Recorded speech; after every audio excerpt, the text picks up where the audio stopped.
السلام عليكم ورحمة الله وبركاته. استطاع الإنسان ترويض الكلاب منذ حوالي 60 مليون سنة، والكلاب من الفصيلة الكلبية اللي بتضم الذئاب والثعالب وابن آوي اللي عرفوا القدماء المصريين من زمان، وكانوا بيصنعوا دي التماثيل اللي كانت عبارة عن جسم كلب وراس حيوان ابن آوي. لا تنسى الاشتراك في القناة وتفعيل زر الجرس ليصلك الجديد إن شاء الله. وقد وجد تمثال لأنوبيس في مقبرة توت عنخ آمون اللي بيرجع تاريخها ل 1330 سنة قبل الميلاد. وقد وجد سلالة من الكلاب السلوكية في مقبرة من مقابر القدماء المصريين، وكانت بتحنط من 2100 سنة قبل الميلاد بجوار الفراعنة.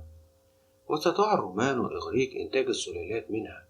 كان أشهر الأنواع اللي كانت معروفة قديما ده الماشين اللي كان مدرب على الصيد وجر العربات منذ 1800 سنة قبل الميلاد، بالإضافة إلى حراسة الخيل اللي كانت بتجر العربات من الكلاب الأخرى اللي كانت بتخيفها.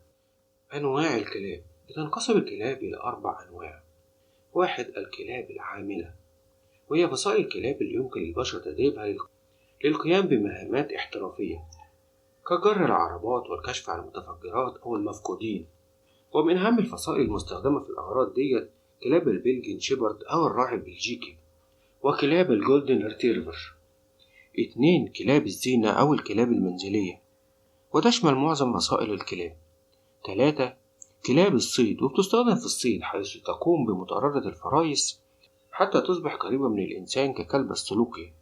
4. كلاب الحراسة، مثل كلب الراعي الألماني، وبيستخدم في حراسة المنازل والمزارع. وتتميز الكلاب جميعا بحاسة شم قوية جدا، بالإضافة إلى حاسة السمع اللي بتمكنه من سماع دقات الساعة على بعد 40 قدم. وعظام الهيكل العظمي للكلب بتحتوي على 321 عظمة.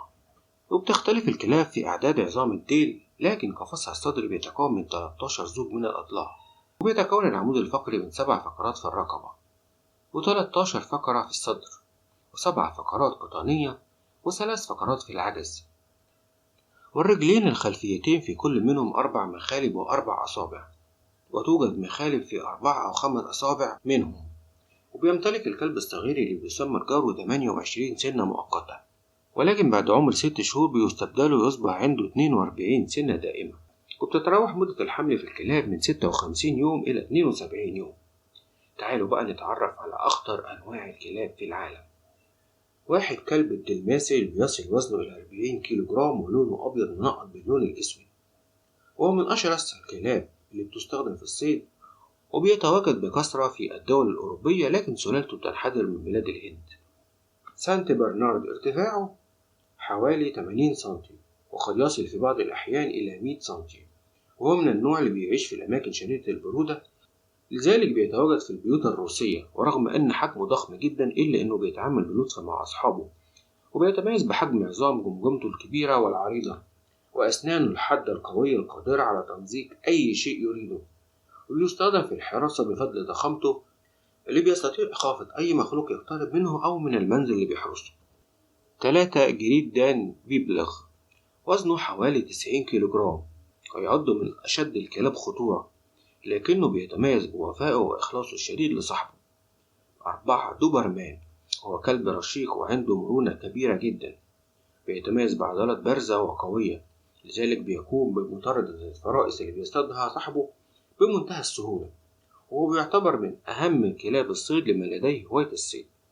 5. ملموت ألاسكي، بيتميز بشجاعته الشديدة وقدرة كبيرة جدا على العيش في أكثر الأراضي برودة في العالم، وبيتميز بجسم رشيق وطاقة كبيرة جدا جعلته الكلب رقم 1 في حراسة المنازل في مناطق البرد. 6. كلب الهاسكي، يشبه إلى حد كبير الكلب الملموت الألاسكي والذئاب البرية إلى درجة كبيرة جدا، لكنه أجمل منها بكتير وأقوى، لذلك بيستخدم هذا الكلب اللي بيصل وزنه ل60 كيلو جرام مع قوات الشرطة في المناطق الثلجية الباردة بفضل قدرته العالية على تحمل الصقيع. كلب الراعي الألماني، أشهر أنواع الكلاب على الإطلاق، بيستخدم في الأبحاث الأمنية والحراسة، كما أنه ذكائه وقوته سبب في استخدامه من قبل القوات الخاصة في تنفيذ العمليات العسكرية الأكثر خطورة. روتوايلر، أشرس وأقوى أنواع الكلاب على الإطلاق، بيتمتع بقوة جسمانية كبيرة جدا، وعضلات بارزة بالإضافة إلى حجمه الضخم اللي بيبلغ أحيانا ل60 كيلو جرام.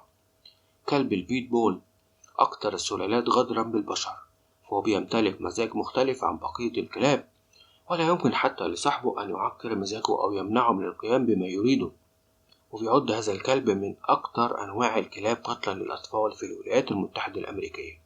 الكلب القوقازي أشرس الكلاب وأخطرها وأضخمها، وذلك بسبب وجود شعر كثيف على جسمه، وهو يشبه الأسد للوهلة الأولى، وبيمتلك قوة مذهلة، لذلك يحتاج هذا النوع مروض قوي الجسم وحاد الطباع مثله تماما حتى يتمكن من السيطرة عليه.